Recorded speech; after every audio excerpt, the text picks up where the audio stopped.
Don't come any closer! Whatever you do, don't walk in that shadow. Kane, you do realise that the shadow won't show up on camera, right? If you step into that shadow, you will turn into a skeleton. I told you not to watch Silence in the Library so late at night. This is the sort of shit that happens. Fine. Don't listen to me then. Okay, idiot.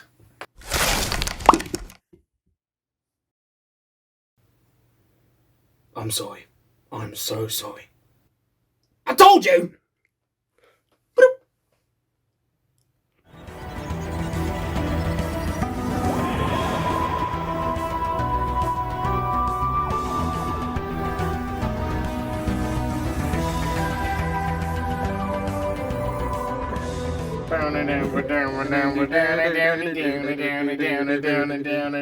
Doctor, we watched Silence in the Library and Forest of Dead and the Forest of Dead and the Forest of Dead. Hi.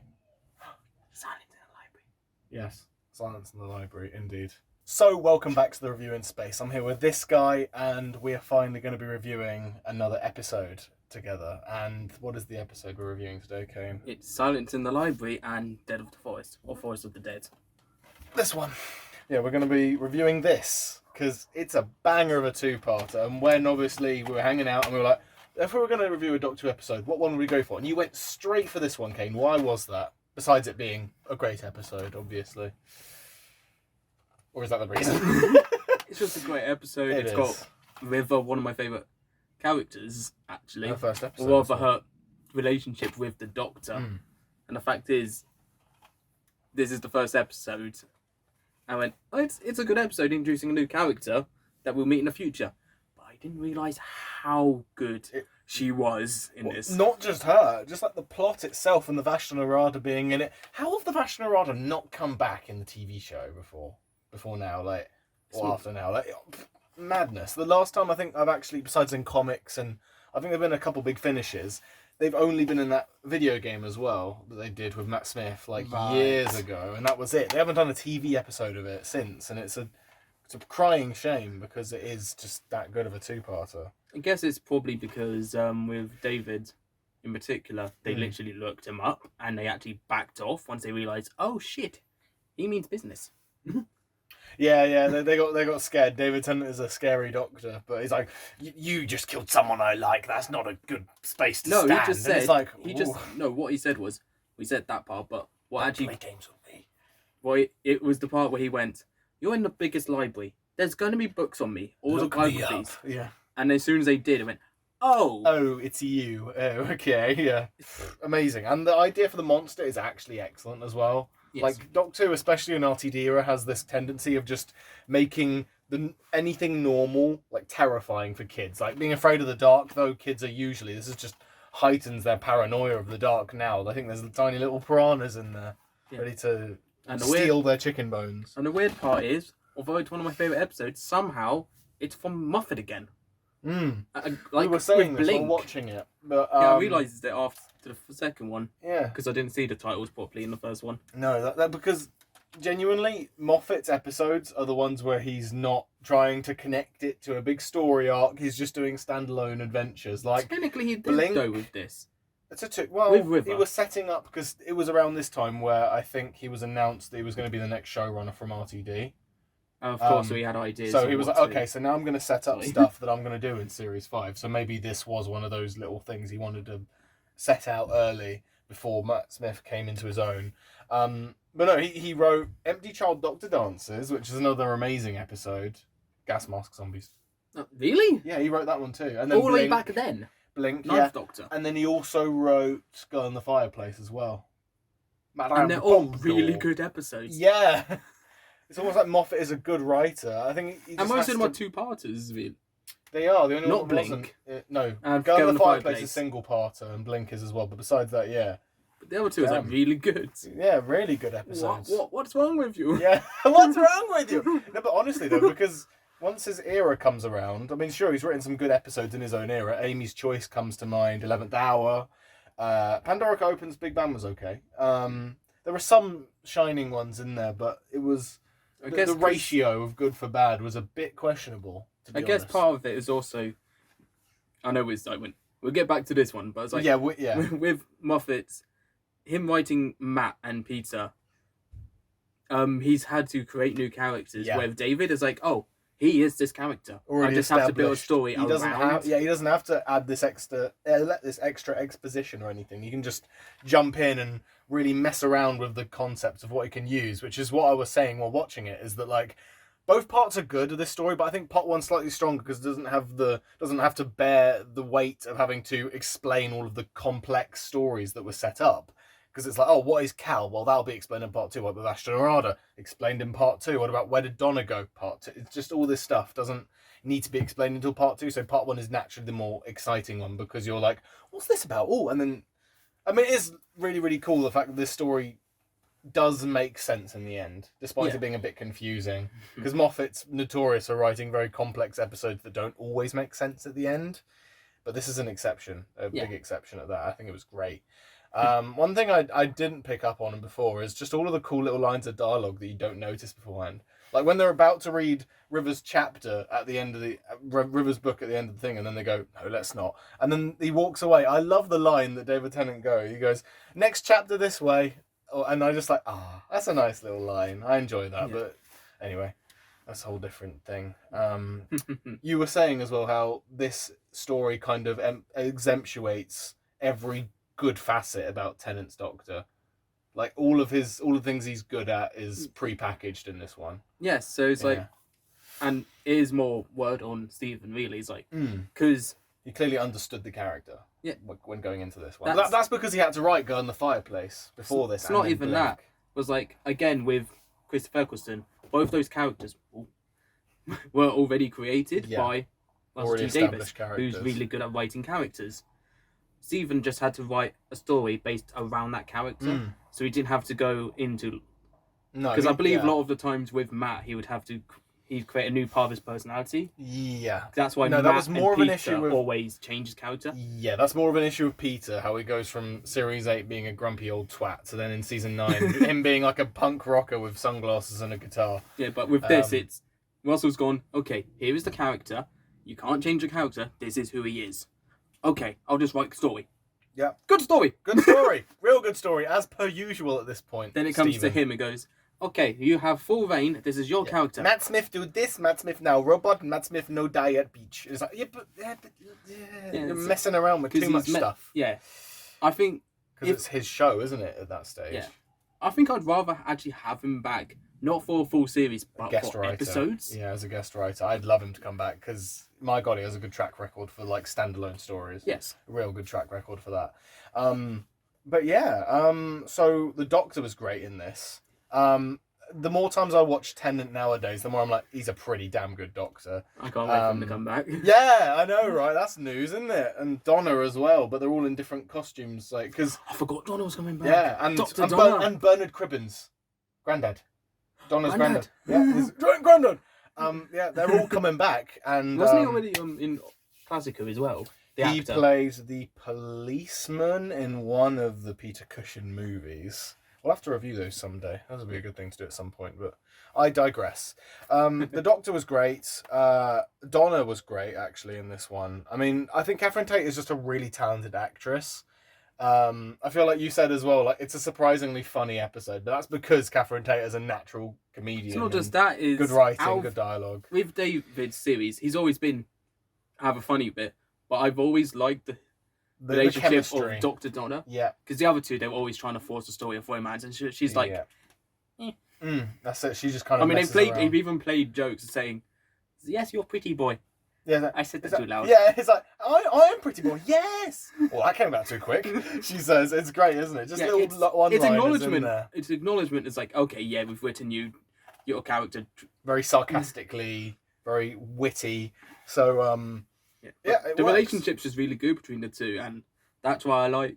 It is like a sibling sort of like chemistry they've got, and I do enjoy that, to be honest. It is very, very lot of just teasing and that, but then when the chips are down, they're just kind of there to support each other. Surprisingly, in part 2 though, they had no scenes together until the end of it. Donna. Yeah. Oh yeah, where he's like, oh, it's only that. Donna! It's just a great moment where a hologram Tennant just shows up in her living room just out of nowhere. Excellent. That's normal. Yeah, normal for Donna. And sorry, it's just the last time they did see each other in the previous episode. Let me explain. Yeah, yeah. Don't let me explain. Oh, that's how you do it. And then he goes back to... Yeah, it's great. I love that shit. So, yeah, I think Donna was great. What did you think of her subplot in part 2? Because that was an interesting thing, wasn't it? With the whole Dr. Moon and being saved to the hard drive and all that shite. I like that it all makes sense in the grander story of the library. They don't just shove that in as like an afterthought of a story. It does make sense. Yeah, it does. To, like the twist ending. It was just a bit weird. It Parts was. of it, like the guy's stutter came and went when the plot required it to. It was like, yeah, I do agree with that. I didn't really buy their romance, but I feel like Donna's part of that story was good though.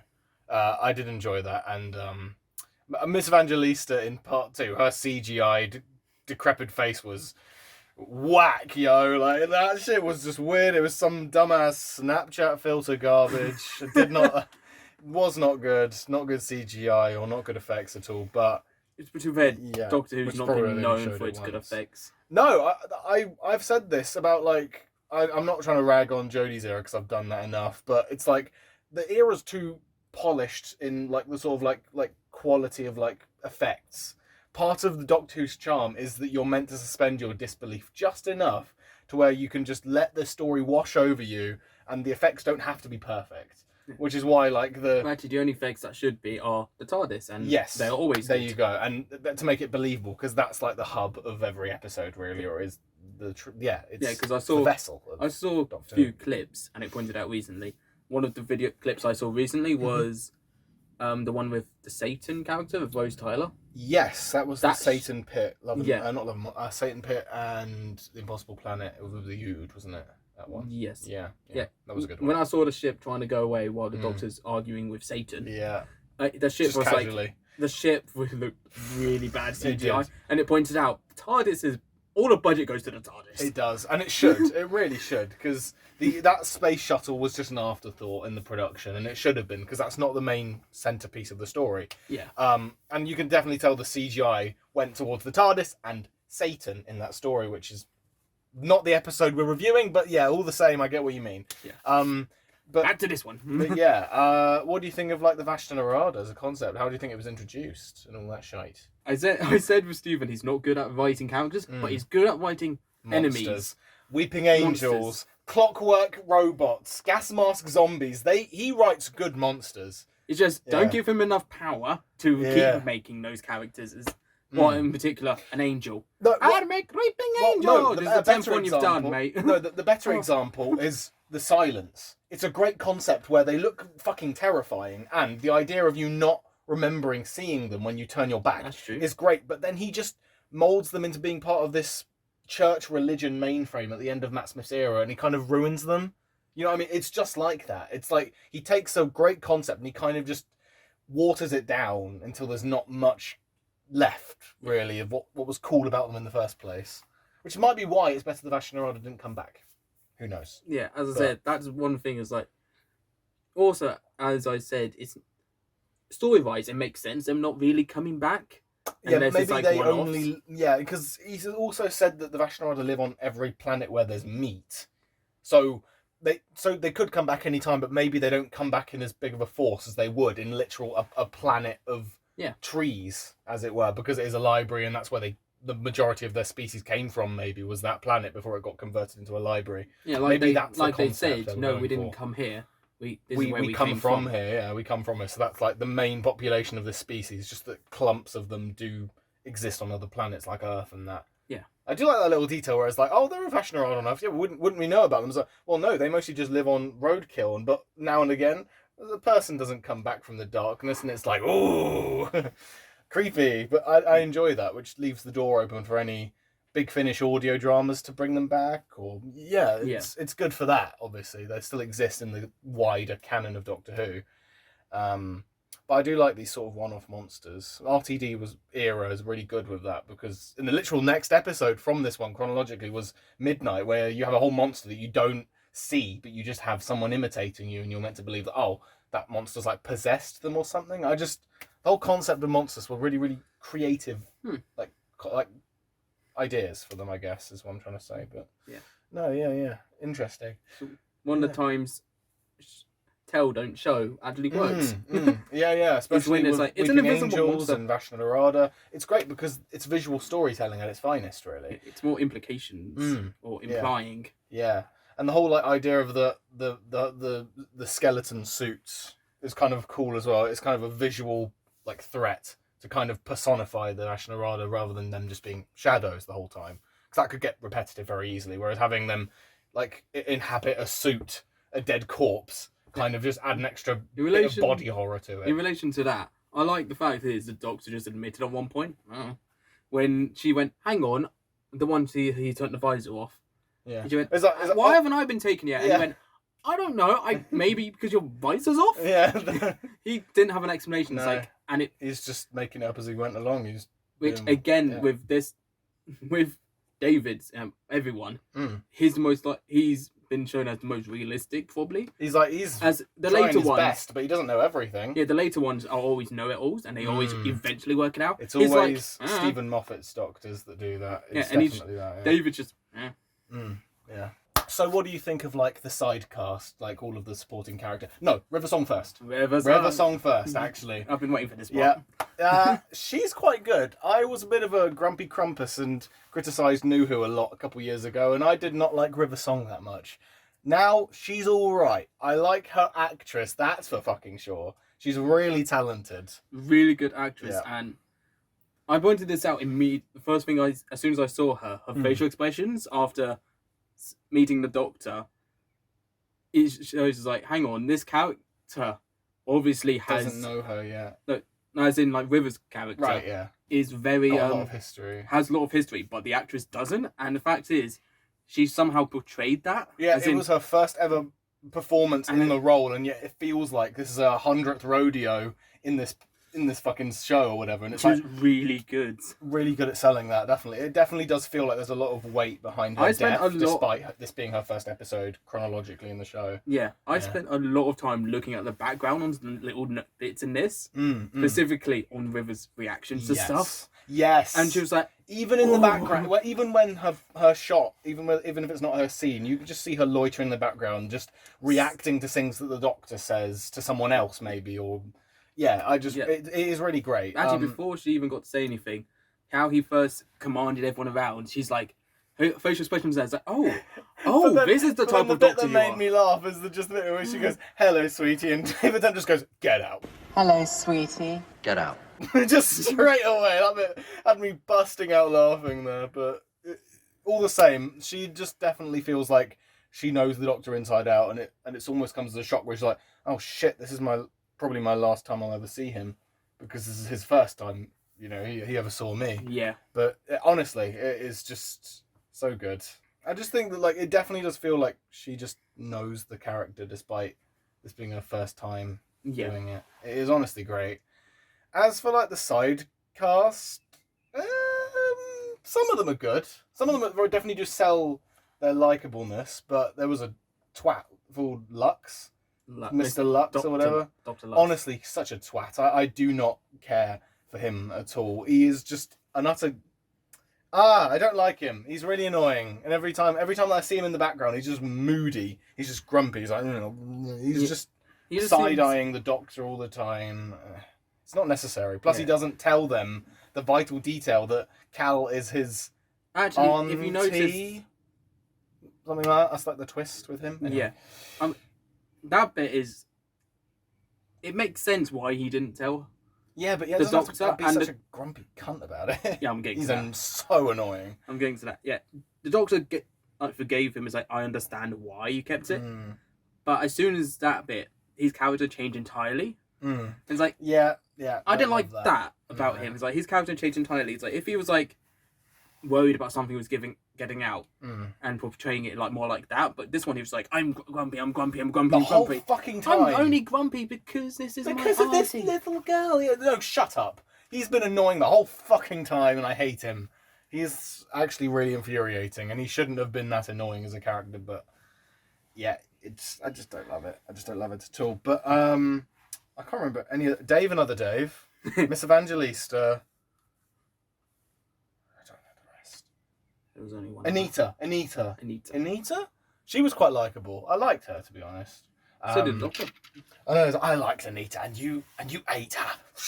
And then Just that reveal was... Yeah, it was a real good reveal. Because I didn't remember it, and then when I saw it again, I was like, oh, shit, yeah. I want to actually rewatch it later and work out when exactly he realised. And when exactly she bit the dust as well.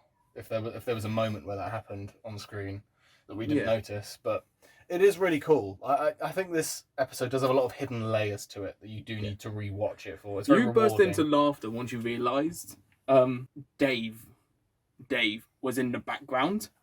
It says, I've always clocked him was in the background after my first watch. Yeah. And it's I probably did as well, but it's been years since I've seen it, so rewatching it, there's stuff that I forget. But it was so funny because they're all just there. He's just in the centre, and it's obvious he's got a skull. Yeah, but it's like there's meant to be just 5 people alive, including the Doctor, and then there's a sick person in a suit in the background. I'm like, wait, hold on, and I go It's just the fact is the Doctor just casually mentioned it. Yeah, it's like, why is there 6 people in here? And then they turn, and then it's the skeleton dude, Dave 1's corpse, walking about in the suit. So yeah. No, great. Honestly, I think the idea of, like I say, personifying the Vashnarada via the walking skeleton corpses is really cool. Yeah. Especially with like the repeating phrases, it's kind of haunting. Especially when Miss Evangelista does it first, but not as a walking corpse, where they goes. It explained it first how it worked. Ice cream, ice cream. A bit weird, but I enjoy that because it's quite a very very haunting moment because they're just watching this consciousness fade. When you realise the consciousness was uploaded to the cloud, it kind of removes some of the heaviness of that scene. But it's still very cool, though.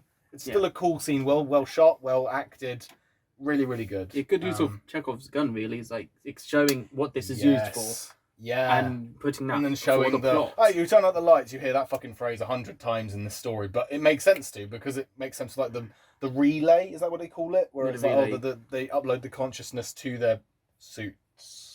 Yeah? The neural link. Neural link. Yeah. But I enjoy that because, like I say, it does just add an element of creepiness to it. It's like the last words of these characters echoing, I just enjoy that. The fact is, with Doctor, he was talking to Dave, and then in other Dave, he just repeated the same... We should go, Doctor! And he doesn't notice, and he goes, oh, Dave, I'm so sorry. It wasn't until, like, the third one, he went, oh, Dave. Yeah, he turns back and like, wait, you've said that already? Oh, Dave, oh, I'm sorry. Yeah, and then... No, first time, it's the second time, and as soon as he hits it, third time, it's like... Yeah, and we were saying this when Anita first got her second shadow. It was like, I am so sorry, but you've got 2 shadows. And then you were like, oh, you know that someone's fucked when the 10th Doctor says, I am so sorry. That was other Dave. Oh, no, it was... It was first Dave then, maybe. I don't know, but you know what I mean? It was one of the Daves, because Anita pointed it out to everyone else. Right. Yeah, there you go. But I just love the idea where you just say, oh, they're absolutely buggered if they hear the phrase, I am so sorry from that Doctor. It's just a David line. It is, but it's so true, though. And this episode didn't actually have the word "along Z" in it. Did it not? Yeah. Are you sure? I was watching the whole time. It didn't clock on once. What the fuck? How did I not notice that? Sacrilegious. 1 out of 10. Terrible episode. And yet it had his other lines like, I'm so sorry. Yeah, it had all the other ones, just not that Doctor, one. Look me up. That's a common line for David. It is. But yeah, and then... But hell, he didn't even need to rely... Was it even Stephen's writing? It's like, I didn't need to rely on these lines. Yes, I used some of them, but they worked in the plot. They did. He didn't want to force in what did Matt say in every episode? Geronimo! They just dropped that for Or Capaldi. bow tie is Thank cool. Fucking God. Yeah, but so... Went from one extreme to the other. Yeah. Shut up. Shut it up. Yeah, that's it, yeah. I love the idea of turning the darkness against you as the part of the story. It's such a cool way to do it. Also, the setting. I think it's really cool to have a library that's just empty, like the biggest library in the universe. You really do feel like it's an isolated location, like everywhere really alone.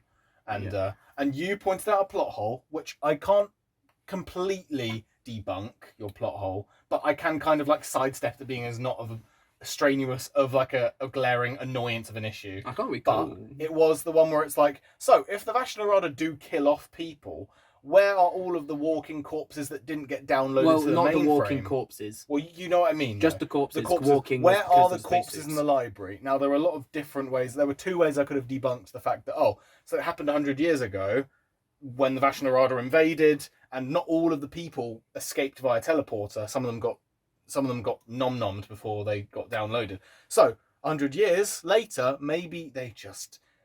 Maybe the Vashon Arada chewed down past the bone and they turned into dust. And bones. Or maybe another thing is that maybe they just died in another... Because it is a whole planet of books. So maybe it's a big fucking library. So maybe David Tennant and the crew didn't really reach any of those corpses that were meant to be lying around.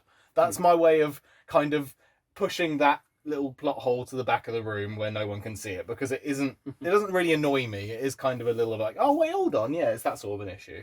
So, but you know, I like the way you were the one trying to find plot holes. Like you were trying to go in your old-fashioned way of, the plot was like, they're in the shadows. Like, well, they're not in every shadow, and they're not in there all the time. As David Tennant said, they're not in every shadow. They're in any shadow. Yeah, which I like. I like that little. I know, but it's like you were trying to point that out as a plot hole. I know. I was just messing around. And then me casually, where's the bones? Yeah. Where's the bonies? Where's the bone? Where's the bone? Where's the bones gone? I don't see no bones. But see, that's the real reason why you have people like me along. Yeah. Like with the Doctor, he knows all this shit. You just have one dumbass go, what's that? What's going on here? Yeah, excellent. Like I said, I love the setting being the library. It's such a creepy location. Shadows everywhere, the lights going out. It is just a really, really cool setting for like a story like this. What was the cliffhanger again? Oh yeah, we thought that Donna died. I want to quickly touch on that before we close off this review, because I think we're wrapping up on our points here. But I love the fact that I know it's kind of like, oh, Donna's not really dead, but for a split second, a gullible person would think that, oh, this is where Donna dies here, because in an earlier scene you have Donna talk to River Song about, why am I not in the Doctor's future? What happened to me? And then later, when you see her face strung up on a bloody one of those statue things, shouting, Donna Noble has left the library. It's like, oh, did they kill off Donna? You know what I mean? It's a nice little... You're not really sure whether she's dead or not, but it does add some doubt to it. It does... Yeah. I enjoy that little... Yeah, but at the same time, yes, that is a really good thing as well. But I like it also. It's like River's face expressions during the realization. Because, well, if River didn't know what happened to Donna, she would have just said, I don't know. Because it would have worked, because it was in her timeline. Yes. True. However, because it was River would have known, that's why she didn't say anything. It's like, yeah, that's it. So maybe River does know her fate, but didn't experience it, because we know now. Obviously, I think the thing is as well. Again, it doesn't ruin anything. No, it doesn't. But it does feel like a lot of even her facial expressions were what? Yeah. Hang on, that's not right. No, that's it.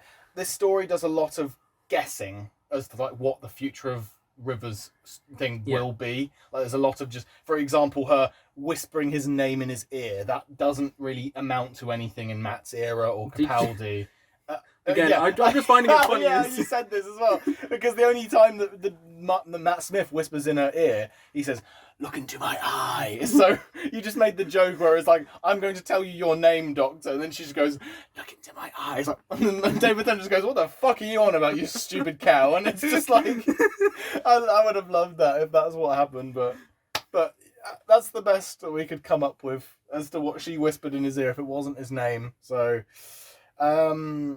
yeah, I don't know, but yeah, I think it's still, you can still forgive it. Maybe because she's a robot and just a little her with a sign that says. She's a Tesselector. Is that the name of that robot? I think so. And it's just, she's in there just holding a sign. She didn't really die. There you go. That explains it. That would be cool, actually. That'd be cool. They could have actually explained that. The most ultimate throwback. Yeah. No, she's just in there with a sign. Throw forward, because oh my god. Timey-wimey, wibbly wobbly. This is a good episode. I loved it to begin with, but watching it back, I'm like, this is a fucking good episode. Like, there's a lot to love here. It's very Moffat-y with how convoluted it feels at the start, and but it's a good Moffat episode because it is explained perfectly fine at the end. As I said, when he's in control, he feels he has to explain stuff, but when the is mainly on characters, but because he just explains the bare minimum of what he needs to for the story. He doesn't have to explain the meaning of the Doctor's name or some shit as like a little throwaway line. He doesn't need to add that stuff in. Yeah, I do agree with that. But yeah, what are you giving it out of 10, do you think? While we're doing that, yeah, sure. I don't know. Nice way to cap off the video. I'll take 9.5. I really like it. It is a respectable pick. I'm going 9 as well. It is a jolly good episode. It's a good two-parter as well. when you watch a two-parter and it doesn't feel like it's a slog, it's a good sign because He actually went, holy shit, we've watched half an hour. In part 1, we reached the 30-minute mark and I didn't notice until then. I'm like, holy shit, it's been half an hour. This episode's gone fast. And you're like, well, yeah, it's a good episode. So, case in point, it does fly by when it's a good episode. And this was a good two-parter. It was a good adventure. Yeah. It was really, really good. Doctor's good, Donna's good. Most of the cast were good. River was great. Yeah. There you go. Anything more to add? There you go. Silence in the library. Oh, wait, no. Saved her! That was a good scene. Saved her. I love that little bit. How, mind you, it's a very Moffat-y thing. Before Moffat did it a lot, where he couldn't just let a character die. River Song. Yes, but it also... But it's a nice happy ending for her, which I also do respect. I mean, it does point a thing is, even what River said is, the Doctor wouldn't let anyone die, and try his best to not let anyone die. So it makes sense. It does make sense. Yeah. I do agree with that part of it. But yeah, it's a good setup for Moffat's era. Yeah, good episode. There you go. That's it. Hope you enjoyed this review. Bah. And we'll see you later. Bye. Bye. I don't know how to end this. Get out of my house. Wrong show. Stuff. Okay. Okay. Bye. We're done here. Yeah, stop the camera. Oh yeah, I forgot to do that, didn't I? Kane, you do realise the camera won't show up. The camera won't show up? The camera won't show up. Go again. The camera won't show up on Shadow. Also, I have a feeling we may want to redo everything. Damn. Yeah.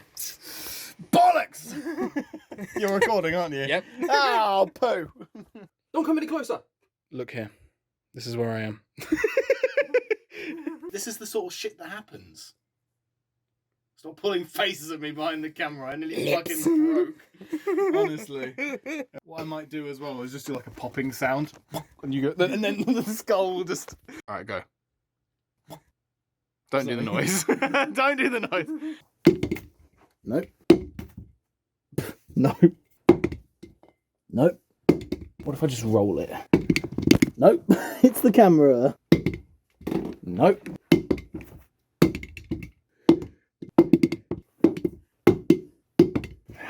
Poo. The joys of filmmaking. We ready? Good. Clearly not. Alright.